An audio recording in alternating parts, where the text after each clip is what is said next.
हमारे चैनल को जल्दी सब्सक्राइब करो और बेल आइकन को दबा दो।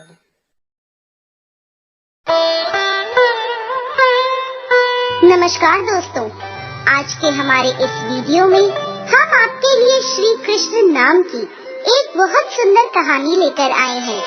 एक गांव में किसी आदमी के पास बहुत सी गायें थी। वो गायों का दूध बेचकर अपना गुजारा करता था।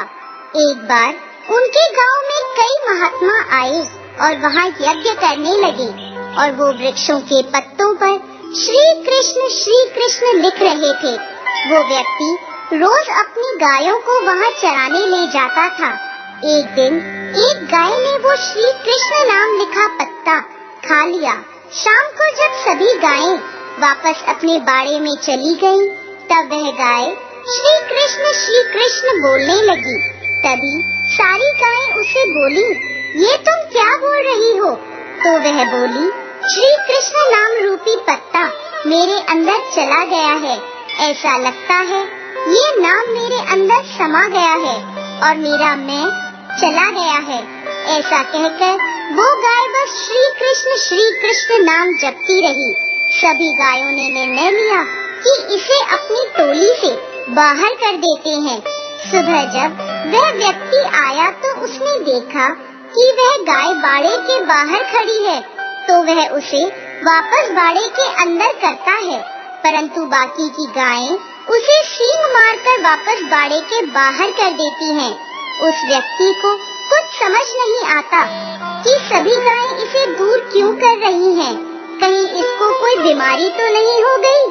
कहीं ऐसा न हो कि एक गाय के चक्कर में मेरी सभी गायें बीमार हो जाएं।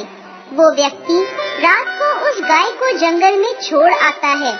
जंगल में एक चोर को वह गाय मिलती है। वो उसे दूर गांव में ले जाकर किसी किसान को बेच देता है।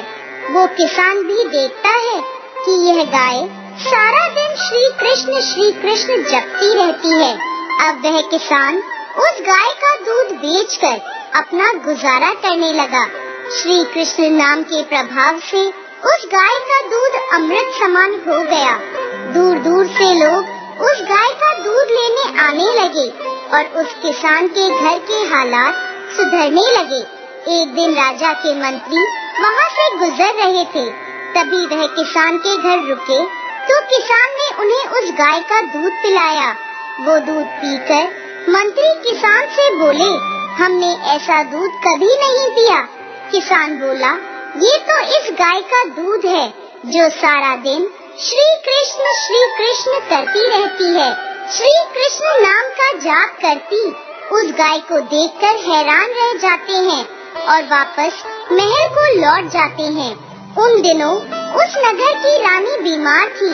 कई वैद्यों के उपचार के बाद भी जब वह ठीक ना हुई तो राजगुरु बोले, रानी को तो अब भगवान ही बचा सकते हैं। तभी मंत्री ने राजा को उस गाय के बारे में बताया।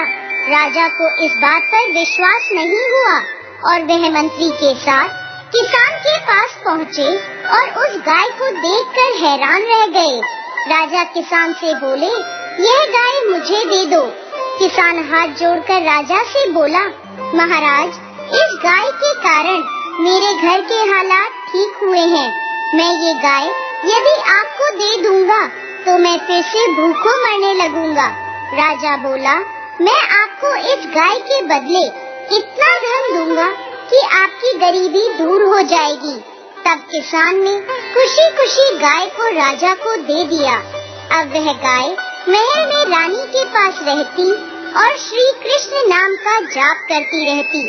श्री कृष्ण नाम के जाप को सुनने से और उस गाय के अमृत रूपी दूध को पीने से रानी की सेहत सुधरने लगी और धीरे धीरे वह ठीक हो गई।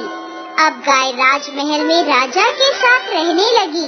उस गाय की संगत से सारा गांव श्री कृष्ण नाम का जाप करने लगा। पूरे महल और पूरे नगर में श्री कृष्ण नाम का जाप गूंजने लगा। श्री कृष्ण नाम के प्रभाव से एक पशु राजमहल के सुखों को भोगने लगा। इसी तरह श्री कृष्ण नाम के जाप से मनुष्य भी भवसागर से पार हो सकता है। बोलिए श्री कृष्ण भगवान की जय।